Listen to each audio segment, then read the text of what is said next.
The streets of Montevideo witnessed something in March 1965 that few residents could have imagined. Among the tree-lined avenues of the Uruguayan capital, a meticulously planned operation was drawing to a close.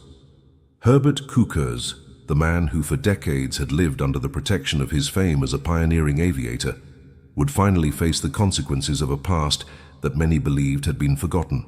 Kukers' death was not an accident or an ordinary crime. It was the outcome of an investigation that crossed continents, involved dozens of agents, and represented one of the most complex operations conducted by the Israeli intelligence services during the 1960s. To understand the magnitude of this mission, it is essential to return to the events that transformed a celebrated Latvian aviator into one of the men most sought after by Nazi hunters. Herbert Kukers' career began promisingly in the 1930s when his aeronautical feats captured European newspaper headlines. In 1933, piloting a small aircraft he had built himself, he completed a solo flight to Gambia, a feat that earned him international recognition. His subsequent adventures through the skies, including a risky journey to Tokyo, cemented his reputation as one of the most audacious aviators of his generation. For Latvia, Kukers represented national pride, being sent as a cultural ambassador on several occasions. This fame, however, would later be sinisterly instrumentalized when the winds of war definitively changed the course of European history. With the German occupation of Riga in July 1941, the local Jewish community found itself subjected to a systematic campaign of persecution and extermination. It was in this context that Herbert Kukers' name took on a completely different connotation from that associated with his aeronautical achievements. Survivor testimonies, collected over the following decades, point to his direct participation in atrocities that deeply marked the collective memory of the region. The mass executions in the forests near the city, the burning of synagogues, the nighttime raids that separated entire families, and the Rumbula massacres became inseparable episodes from his name. For those who witnessed these events, Kukers was no longer the hero of the skies, but rather the collaborator who lent his authority and prestige to legitimize acts of unimaginable barbarity. Survivor accounts indicate that his participation was not limited to superior orders or distant supervision. Multiple testimonies describe his physical presence during executions, his active participation in deportation operations, and his role in the logistical coordination of massacres that claimed thousands of lives. Some estimates suggest that the operations under his direct or indirect responsibility resulted in the death of approximately 30,000 people, although these numbers are based on testimonies and post-war investigations, not on formal judicial convictions. The precision of these numbers, however, does not diminish the weight of the evidence that accumulated against him in the archives of organizations like Yad Vashem and in the depositions preserved by refugee communities around the world. When the war ended, Kukers managed to escape Allied justice and settle in South America, initially in Brazil and later in Uruguay. Far from adopting a false identity or living in hiding, he opted for an audacious strategy. He continued to use his real name and actively exploited his reputation as an aviator to build a new life of respectability. In the European immigrant communities of the South American continent, where accents and personal stories were common and rarely questioned, his presence raised no suspicions. On the contrary, his aeronautical feats gave him local celebrity status, allowing him to establish small businesses, cultivate social relationships, and live with considerable material comfort. For his Uruguayan neighbors, Kukers represented an almost romantic figure from the European past. His stories of risky flights and pioneering achievements charmed audiences at dinners and social gatherings, where he displayed photographs of his youth alongside his aircraft. This contrast between public perception and historical reality created a particularly painful situation for Holocaust survivors who followed his new life through informal communication networks. While Kukers enjoyed recognition and admiration in Montevideo, entire families of his victims continued to deal with indelible traumas and the feeling that justice had failed completely. The capture of Adolf Eichmann by the Mossad in Buenos Aires in May 1960 fundamentally changed the scenario for Nazi fugitives in South America. Eichmann's trial in Jerusalem not only exposed to the world the extent of Nazi crimes, but also demonstrated that the operational capacity of the Israeli intelligence services could reach any continent. For survivors who had lost hope in formal justice, the operation represented concrete proof that impunity was not inevitable. This precedent created enormous expectations regarding other high-priority fugitives, and Herbert Kuker's name quickly emerged as one of the main candidates for a similar intervention.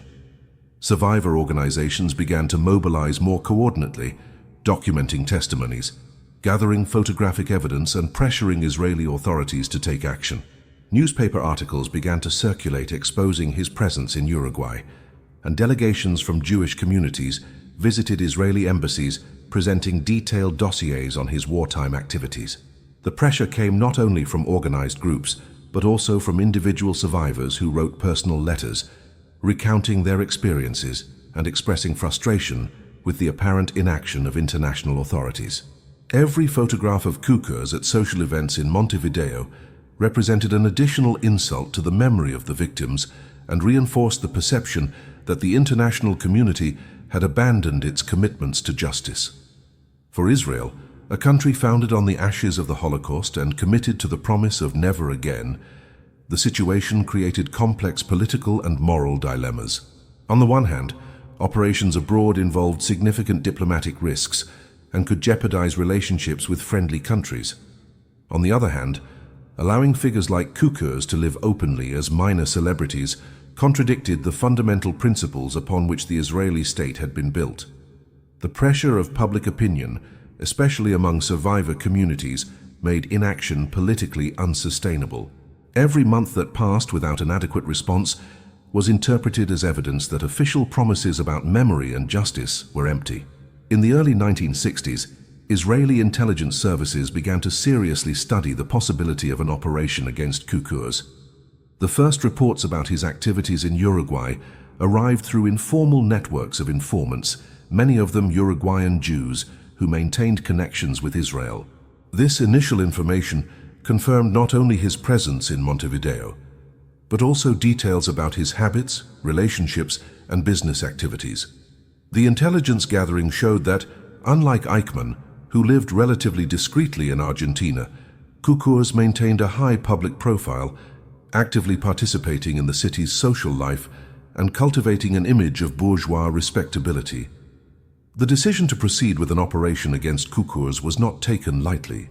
It involved extensive consultations between different departments of the Israeli government, including the Ministry of Foreign Affairs, which expressed concerns about the potential diplomatic repercussions of a second operation in South America, so soon after the Eichmann case. The Ministry of Defense in turn emphasized the technical and operational aspects, questioning whether the necessary resources would justify the expected results. Finally, the Israeli Attorney General's office was consulted about the legal implications of conducting extrajudicial operations in foreign territory, especially considering that there were no formal arrest warrants against Kukers in cooperative jurisdictions. After months of deliberation, the final decision was made at the highest level of the Israeli government. Operation Damocles, as it became known internally, received authorization to proceed, but with specific parameters that substantially differentiated it from the Eichmann operation. Instead of a kidnapping aimed at bringing the fugitive to trial in Israel, the mission's objective was the physical elimination of Kukers. This decision reflected several practical and political considerations. First, the lessons learned from the Eichmann case suggested that a second public trial so soon after the first might generate international public opinion fatigue. Second, the political situation in Uruguay was considered less favorable for a long-term kidnapping operation. Third, there were doubts about the quantity and quality of documentary evidence available to support a formal trial against Kukers, unlike the Eichmann case, where the documentation was extensive and incontestable. The planning phase of the operation extended for more than 2 years, involving multiple reconnaissance trips to Uruguay and the establishment of a complex logistical support network. Israeli agents, assuming false identities as European businessmen, tourists, and merchants, began frequenting the same social circles as Kukers, establishing seemingly casual relationships that would allow close access to the target. This infiltration phase demonstrated one of the most impressive characteristics of the operation: the patience and methodicalness with which every aspect was executed. The first direct contacts with Kukurs were established through seemingly coincidental approaches in social clubs and cultural events frequented by the European community in Montevideo. One of the agents, assuming the identity of a German businessman interested in aviation, managed to cultivate a genuine friendship with Kukurs, capitalizing on his ego and nostalgia for his aerial achievements. During dinners and social gatherings, Kukurs revealed details about his daily routine, personal preferences and security vulnerabilities that would be crucial to the operation's success. Paradoxically, his openness and sociability, characteristics that had allowed him to live openly for so many years, became the factors that would allow his capture. The intelligence work revealed that Kukurs maintained predictable habits and showed no awareness of possible threats to his security. His morning walks, lunches at specific restaurants, and regular visits to a barbershop in the city center created a pattern of behavior that Israeli agents meticulously mapped. Furthermore, his social conversations frequently included nostalgic references to his days as an aviator, but never direct mentions of the war period, suggesting a capacity for psychological compartmentalization that allowed him to maintain his facade of respectability even in the presence of people who might question his past. The operation entered its final phase in March 1965, when all necessary elements were positioned and conditions were considered ideal for execution. The timing was not accidental. It coincided with a period of relative political stability in Uruguay and less presence of police authorities in the areas where Kukurs usually circulated. The operational team, composed of experienced agents who had participated in similar missions, established themselves in strategic positions along Kukurs' habitual route, ensuring multiple opportunities for intervention should the first attempt fail. On the afternoon of March 23, 1965, Herbert Kukurs was approached by two men while walking down a quiet street near his apartment. Later witnesses reported hearing a brief conversation in German before two shots were fired. Kukurs was found dead minutes later, with documents deliberately left beside the body that identified the reasons for his execution. These documents, written in multiple languages including Hebrew, German, and Spanish, specifically listed the crimes for which he was being punished and made explicit reference to the victims of the Riga massacres. The message was clear. This was a calculated execution, not a common crime. The reaction of the Uruguayan authorities was immediate, but cautious. Although no organization publicly claimed responsibility for the death, the nature of the documents left at the scene and the circumstances of the execution left little doubt about the origin of the operation. The Uruguayan government, maintaining cordial diplomatic relations with Israel, chose to conduct a formal investigation, but without the intensity that might create international tensions. The local press covered the event as a crime related to the victims' war past, and within a few weeks, the case practically disappeared from the headlines, allowing the city's normal life to resume without major political consequences. For survivor communities around the world, the news of Kukurs' death was received with mixed feelings. Many expressed satisfaction with the execution of a man they considered to have escaped justice for too long. Others, however, lamented the absence of a public trial that could have formally established his crimes and created a permanent historical record. This division reflected broader debates about the appropriate methods for dealing with Nazi fugitives and the tensions between immediate justice and formal legal process. Operation Damocles established an important precedent in the evolution of counter-terrorism tactics and extrajudicial justice operations.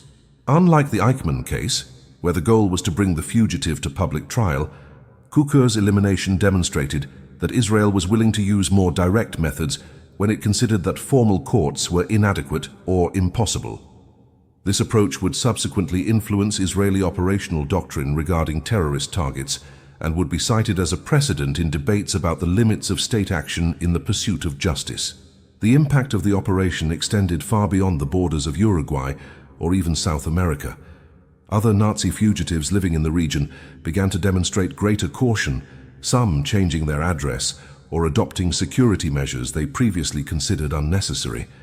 Networks of Nazi hunters, interpreted the operation as evidence that cooperation with state intelligence services could produce more effective results than decades of petitions and diplomatic pressure. Simultaneously, host governments of fugitives began to reevaluate their policies, recognizing that the presence of these figures in their territories could create unforeseen geopolitical complications.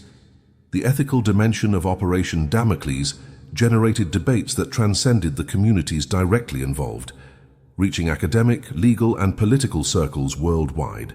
The fundamental question was whether states had the right to conduct extrajudicial executions in foreign territory when traditional legal mechanisms failed to deliver justice. Defenders of the action argued that decades of impunity for war criminals created a dangerous precedent that could encourage future perpetrators. Critics, in turn, warned that normalizing state-sponsored assassinations, regardless of the moral justification, could destabilize the international system of law and create precedents for abuses by authoritarian regimes. These debates gained renewed urgency in the 1990s, when massacres in Yugoslavia and Rwanda again exposed the limitations of international legal mechanisms to deal with mass atrocities. The memory of Operation Damocles was frequently invoked during discussions about the establishment of the International Criminal Tribunal for the former Yugoslavia in 1993 and the International Criminal Tribunal for Rwanda in 1994. Subsequently, the creation of the International Criminal Court in 2002 was partially motivated by the need to create viable legal alternatives to extrajudicial justice, recognizing that the absence of effective formal mechanisms would inevitably lead states to take unilateral measures. For Israel specifically, the operation consolidated the doctrine that the protection of national interests and the preservation of historical memory justified extraordinary actions when necessary. This operational philosophy would later be applied in different contexts, including operations against terrorist organizations and hostile countries' weapons programs. The precision and discretion demonstrated in Operation Damocles became hallmarks of the Israeli operational style, influencing generations of intelligence officers and setting standards for similar operations in subsequent decades. The legacy of the operation was also reflected in the gradual changes in international attitudes toward crimes against humanity and genocide. Kukur's execution occurred at a time when international law was still evolving to adequately address mass atrocities, and the apparent inaction of the international community in the face of Nazi fugitives created a moral vacuum that operations like Damocles filled. In the following decades, the development of mechanisms such as universal jurisdiction for crimes against humanity and enhanced international cooperation for the extradition of war criminals can be partially attributed to the recognition that viable legal alternatives were necessary to prevent similar unilateral actions. The documentation left at the scene of Kukur's death included specific references to the victims of the Riga massacres, transforming his execution into an act of remembrance beyond punishment. This symbolic dimension of the operation was particularly significant for survivors who had lost entire families during the events of 1941 and 1942. For many, Kukur's death represented not only delayed justice, but also formal recognition that their testimonies had been heard and that the memories of their loved ones had not been forgotten. This psychological validation was especially important at a time when the Holocaust was still being processed by the world's collective consciousness. Media coverage of the operation, although limited by national security restrictions and diplomatic sensitivities, contributed to greater public awareness about the continued presence of Nazi fugitives in South America. Investigative journalists began to examine European immigrant communities in the region more carefully, resulting in the identification of other individuals with questionable pasts. This renewed attention created additional pressure on South American governments to review their post-war immigration policies and cooperate more effectively with international efforts to search for war criminals. In operational terms, Operation Damocles demonstrated the growing sophistication of the Israeli intelligence services and their ability to conduct complex missions in distant territories with limited resources. The operation involved coordination between multiple agencies, rigorous compartmentalization of information, and extensive contingency planning that allowed for real-time adaptation to unforeseen circumstances. These capabilities would later be applied in very different contexts, contributing to the reputation for operational excellence that would characterize Israeli intelligence in subsequent decades. The psychological impact of the operation on other Nazi fugitives in the region was considerable, although difficult to quantify precisely. Subsequent intelligence reports suggested that several individuals with pasts similar to Kukur's took steps to reduce their public visibility, some going so far as to change countries or adopt completely new identities. This reaction demonstrated that the operation had achieved one of its secondary objectives: to create a deterrent effect that would complicate the lives of other war criminals who had found refuge in South America. The choice not to publicly claim responsibility for the operation reflected careful strategic considerations on the part of the Israeli authorities. Although it was widely assumed that Israel was behind the execution, the absence of official confirmation allowed the government to maintain plausible deniability in diplomatic contexts, while the implicit message was clearly understood by all relevant parties. This anonymous signature approach became a distinctive feature of subsequent Israeli operations, allowing effective communication of deterrence without provoking unnecessary diplomatic crises.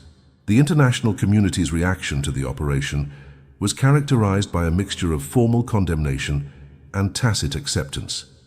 Although international organizations expressed concern about violations of territorial sovereignty and the use of extrajudicial force, there was little political appetite to directly confront Israel over an operation directed against a Nazi war criminal.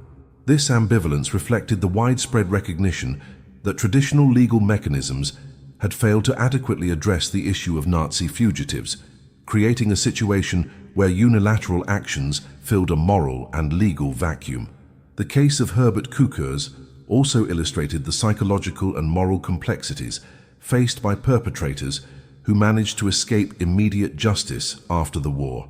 His ability to compartmentalize his criminal past while cultivating a respectable public image raises questions about the nature of repentance, moral responsibility, and the possibility of redemption for individuals involved in mass atrocities.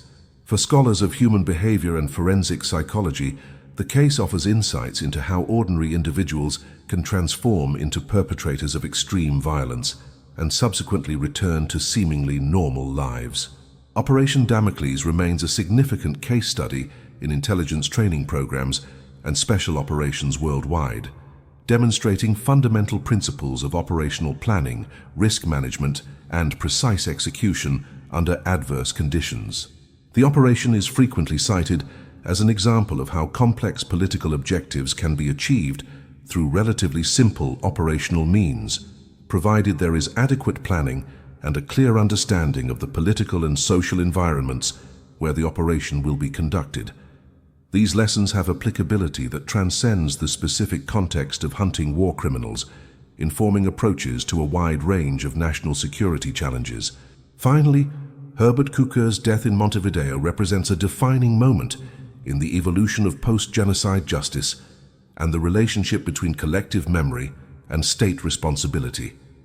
The operation crystallized debates about the appropriate limits of state action in the pursuit of justice, the relationship between international law and morality, and the role of historical memory in shaping contemporary policies.